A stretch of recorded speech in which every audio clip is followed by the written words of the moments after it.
The morning Earl Schubert's combine quit, the temperature dropped 11 degrees in 4 hours. That was October 14th, 2003. A Tuesday. I remember because I had just come in from checking the south field, and my coffee was still hot when Darlene Schubert called the house at 7:30. Her voice doing that thing voices do when the person has already been crying and stopped and is trying to sound practical now. She said the header had seized. She said the repair company out of Atlantic couldn't get a man there until Friday at the earliest. She said Earl had 340 acres of soybeans still standing, and the forecast was calling for hard frost by the weekend. Not the soft, manageable kind, but the kind that drops to 26 degrees and stays there for 6 hours and turns mature soybean pods brittle as old china. I told her I'd come over. Now, before I tell you what happened next, I need to back up. Because what happened that October didn't start in October. It started in 1952, in a shed my father built from salvaged railroad ties on the east edge of our property, about a quarter-mile off what was then just a gravel track that eventually became County Road F58.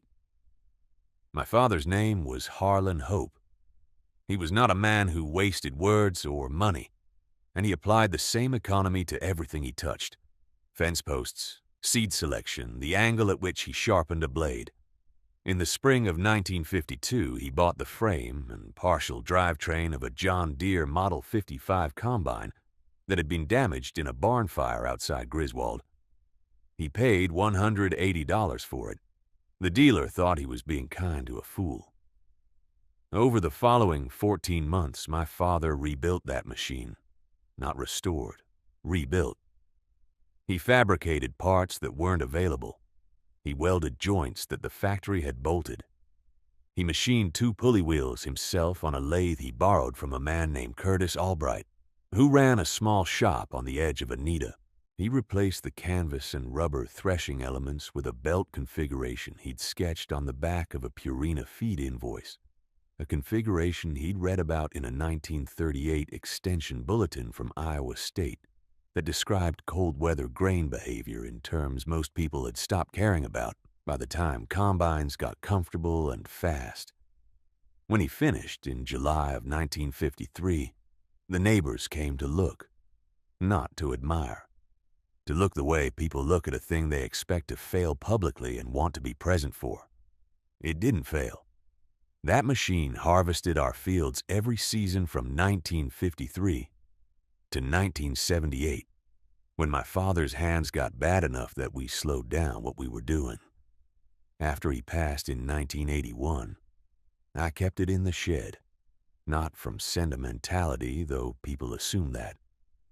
I kept it because I had watched my father build it, and I understood what was in it that wasn't in anything the dealers were selling anymore.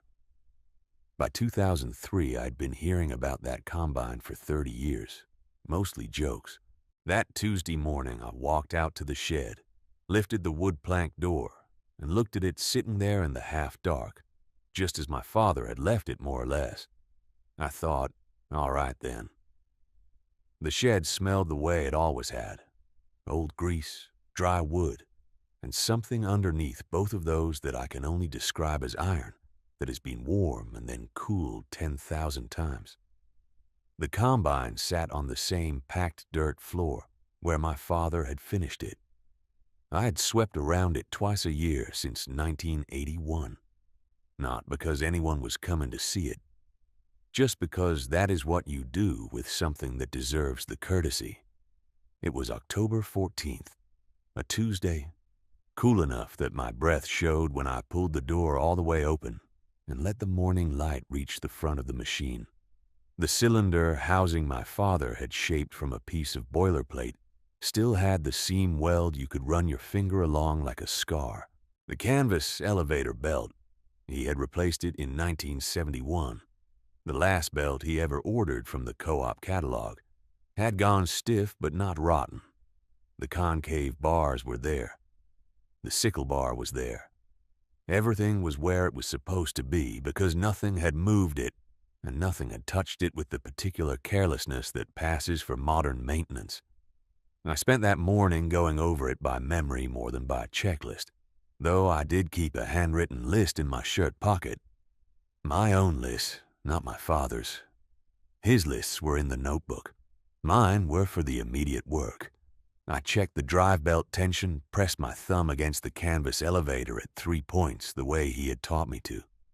Looked at every grease fitting. Looked at the pitch chain. Looked at the reel fingers to count which ones were bent and which were straight. 4 bent. That was the same number that had been bent since 1979. I had straightened them once, and my father had told me they would just bend again in the same places, because the reel had a slight imbalance from a field stone it had hit in the autumn of 1967, and that imbalance was not worth correcting, because the machine ran fine with it, and correcting it would mean pulling the whole reel assembly, and that was 3 days of work for a cosmetic result. So I had left them bent. They were still bent. He was still right. What I needed was oil. 2 new drive belts from the standard agricultural supply, not custom, not special order, just B78 and B92, V-belts that any decent shop carried in the back, and about 4 hours of careful work before I would know whether the engine would turn. The engine was a 4-cylinder Continental, not the original, but a replacement my father had sourced from a wrecked orchard sprayer in 1964. He had written about that in the notebook, too. Said it was a better fit than what the original called for, because the torque curve was flatter at low RPM, which mattered when the crop was heavy, and you needed the cylinder speed to stay even without lugging. I had read that entry probably 40 times over the years. I had never thought I would be standing here reading it in my head, while deciding whether to stake my neighbor's farm on what it described. I stood there in the barn for what must have been 10 minutes, just holding the notebook open to that page. The light through the west window had gone pale and flat, the way it does when the temperature drops fast, and I could hear the wind picking up along the eaves. October 14th. I had 2 weeks before Carl Eberhardt's extension deadline from First National in Atlantic, and the frost had already taken most of what was standing in his east field. What was left was frozen stiff at the stalk, brittle in a way that would shatter the heads right off if you ran a modern machine through it at anything above minimum cylinder speed. That was the problem nobody at the dealership wanted to say out loud. I'd been over to Knapp's Farm Equipment on the 9th, the day after the frost hit. Carl had gone with me, his hands in his jacket pockets, not saying much. The new Case IH they had on the floor, the 713, oh, a fine machine, I won't argue otherwise, ran a rotor speed you couldn't drop low enough without triggering the automatic compensation system, which would then ramp it back up. It was designed to protect yield in normal conditions. In these conditions, it would beat the brittle grain into powder before it ever reached the tank. The young service manager, fellow named Denton, had explained this patiently, like he was explaining weather to a child. He said there was no override. He said the software didn't allow it. He said he was sorry about the situation, but there wasn't much they could do with 2 weeks until the deadline. Carl had nodded and said thank you, and we had driven back to his place on County Road F44 without speaking. That evening, I told him about the Continental engine, about the flat torque curve, about the cylinder speed my father had noted in the margin, 420 revolutions per minute at load, written in pencil, with a small asterisk that led to a note at the bottom of the page. Holds clean at 380 in wet or damaged crop without boll loss. Carl had sat at his kitchen table and looked at me for a long time. His wife Ruth had brought coffee and then left us alone, which told me she already knew how serious it was. I told him I couldn't promise anything.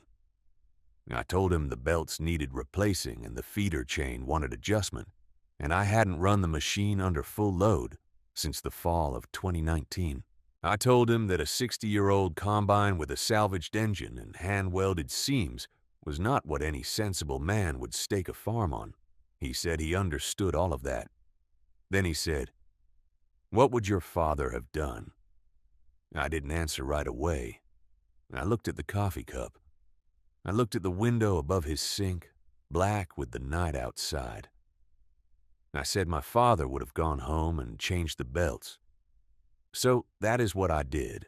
I drove home at 10:30 on a Tuesday night, October 14th, pulled the truck around to the east side of the barn, and flipped on the drop light. The belts I needed were not on the shelf. I had known that when I said it, and I had said it anyway because the alternative was standing in Carl's kitchen making promises I wasn't sure I could keep, and that felt worse than the drive back in the dark. I had 3 belts in inventory. 2 were the right width, but 6 inches short, and 1 was the correct length, but had a hairline crack along the inner edge that I'd been meaning to deal with since spring. I set them on the workbench and looked at them the way you look at a poker hand you didn't expect to play.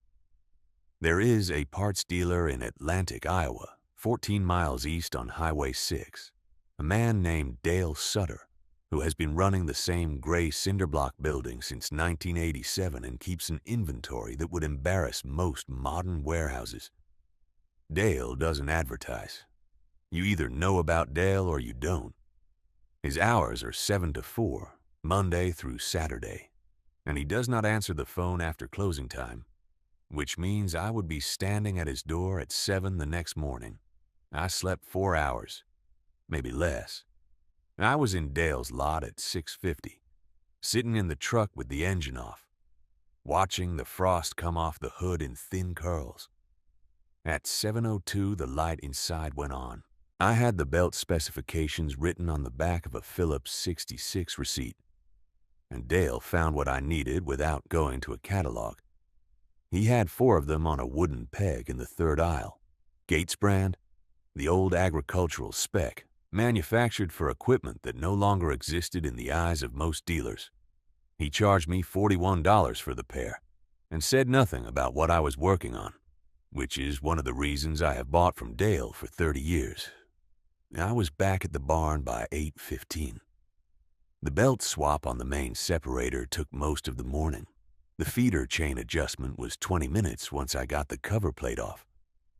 But the cover plate had a stripped bolt that cost me another 45 minutes in some language I won't repeat here. By noon, I had the engine running and the separator spinning, and I stood back and listened the way my father taught me to listen, not for what was loud, but for what was quiet that shouldn't be. It sounded right, not new, not factory floor right, but the kind of right that a machine earns after 60 years of honest work. A sound like a man who has walked 10,000 miles settling into a familiar chair. I called Carl at 12:30 and told him I would have the combine at his field by 7 the next morning. There was a pause on the line. Then he said, "I'll have the coffee on." I drove the combine over to Carl's place that evening instead of waiting for morning.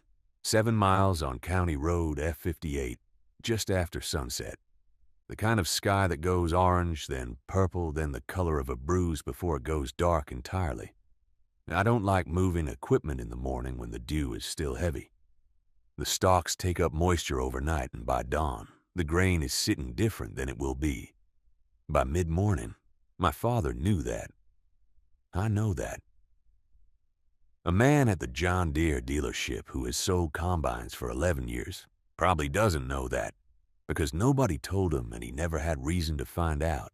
Carl was standing at the end of his drive when I came up the road. He had his hands in his jacket pockets, and he was watching the headlights of the 55 coming toward him. The way you watch something you're not entirely sure is real. I pulled up alongside his fence post and cut the engine. The quiet came back in around us, crickets still going. A dog somewhere to the east, the tick of cooling metal. He walked around the machine slowly. Didn't say anything for a while. Then he put his hand flat on the side of the feeder house, The way you touch an animal you weren't sure about. She'll run, I told him. She ran this morning and she'll run tomorrow. He nodded. He wasn't doubting me exactly. He was just doing the math in his head that any farmer does when someone else's equipment shows up to do the work his own couldn't. Calculating what it means, what it costs, what he owes. I knew that math. I've run it myself. We walked the field together in the dark with flashlights. 14 acres of corn standing in rows that had gone rigid in the cold. Stalks brittle as old wood. Ears hanging at hard angles. Carl kicked at a stalk near the fence line, and it snapped like dry kindling. He shone his light along the row and shook his head. Modern pickerhead won't touch this, he said.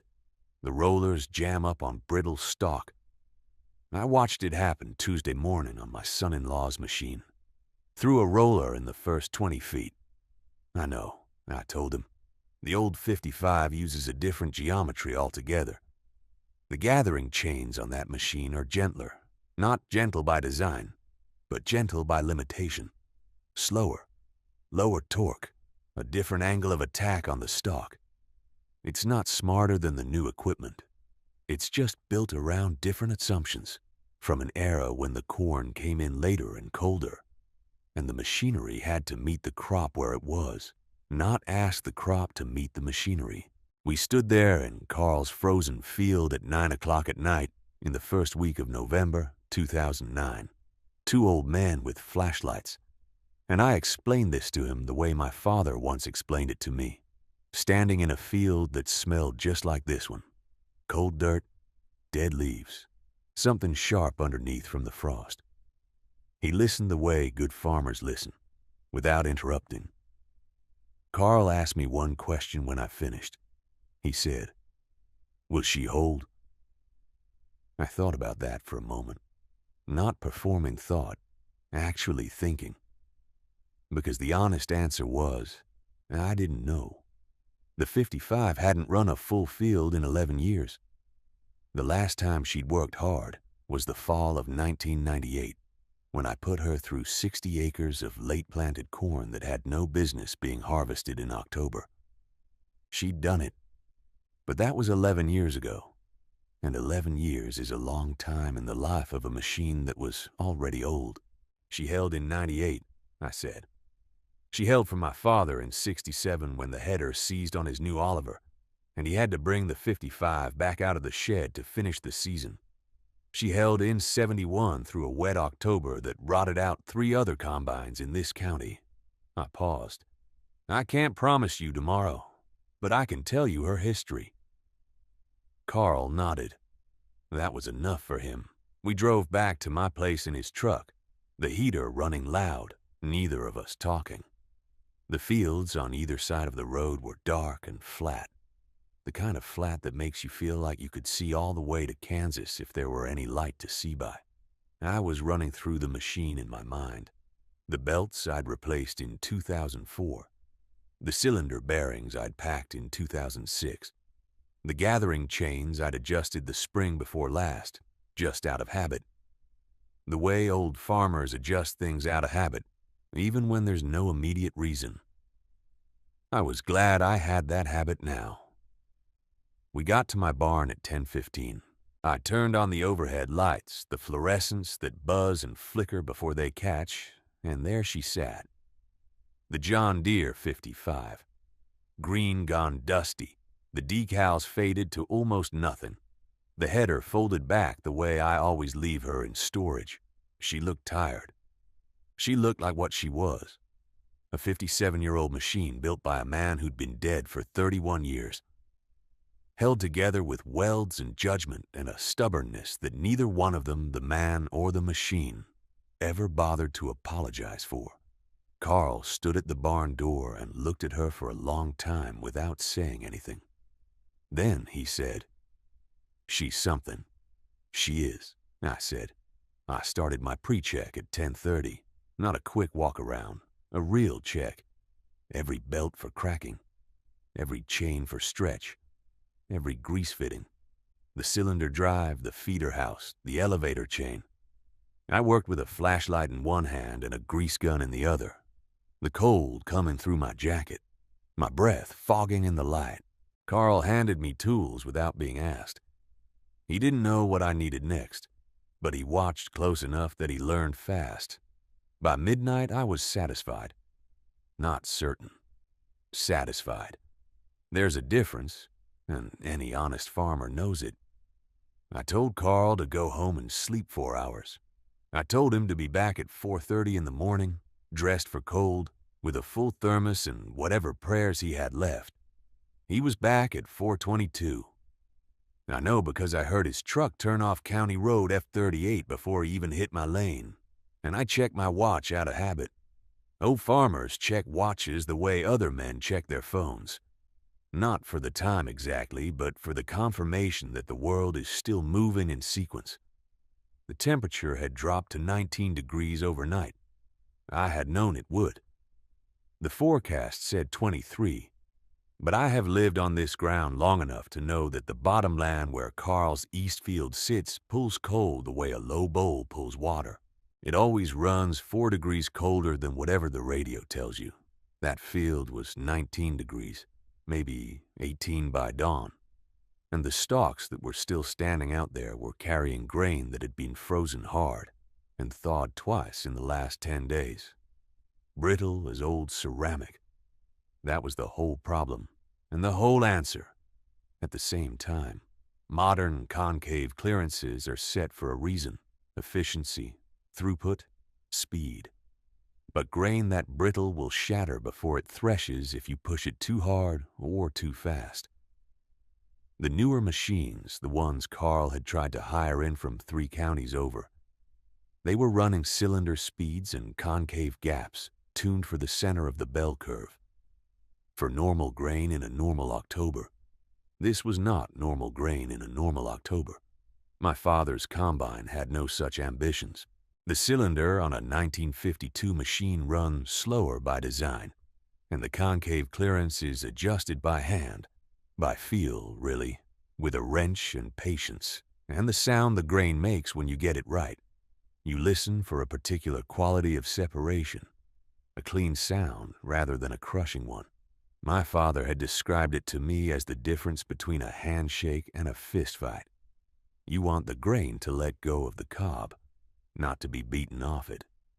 I had set that clearance myself at 11:15 the night before, kneeling in the cold with my ear close to the mechanism, turning the adjustment bolt 1/8 of a turn at a time.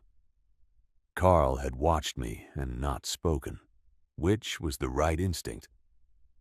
We pulled out of my lane at 4:50 in the morning. I drove the combine and Carl followed in his truck with the grain cart, his headlights coming up behind me in the side mirror, steady as a heartbeat. The road was empty. The sky was that particular deep blue-black that comes in the last hour before dawn, when the stars are still hard and bright, and the horizon has not yet decided what it wants to be. I turned onto his field approach at 5:04. The corn was standing there in the headlights, frosted white on the north-facing sides of every stalk, row after row of it going back into the dark. A field that had been written off, by the bank, by the adjuster, by the hired men who had shaken their heads and driven away. I sat there for a moment with the engine at idle, feeling the old machine vibrate underneath me, the way it always has, steady and deliberate, like something that has made up its mind. Then I dropped the header, eased in the clutch, and started down the first row. The corn came in brittle and cold, the way frozen grain does, not with the soft rustle of a good October harvest, but with a sharp cracking sound, almost like walking on ice. The stalks snapped at the header rather than folding. A modern machine would have choked on it inside of 20 feet. The sensing systems would have flagged the moisture content, the internal temperature, and the whole operation would have shut itself down with a blinking error code nobody on that field knew how to override at 5 in the morning. But my father's combine didn't know about error codes. It knew about belts and gravity and a threshing cylinder that turned at exactly the right speed because a man in 1952 had set it that way with a wrench and 40 years of judgment behind his hands. The grain came through cold, and it came through clean. I watched the returns elevator in the mirror, barely a kernel going back for a second pass. The machine was eating that frozen field like it had been waiting for exactly this job its whole life. I ran 18 rows before the sky went gray, ran 18 more before the sun broke the tree line to the east and threw long orange light across what was left standing. Earl came out of the house at 7:30 in his barn coat, coffee in hand, and he stood at the field edge for a long time without saying anything. I made my turn at the far end and came back toward him, and when I got close enough, I could see his face. He wasn't a man who cried easily. He didn't cry then.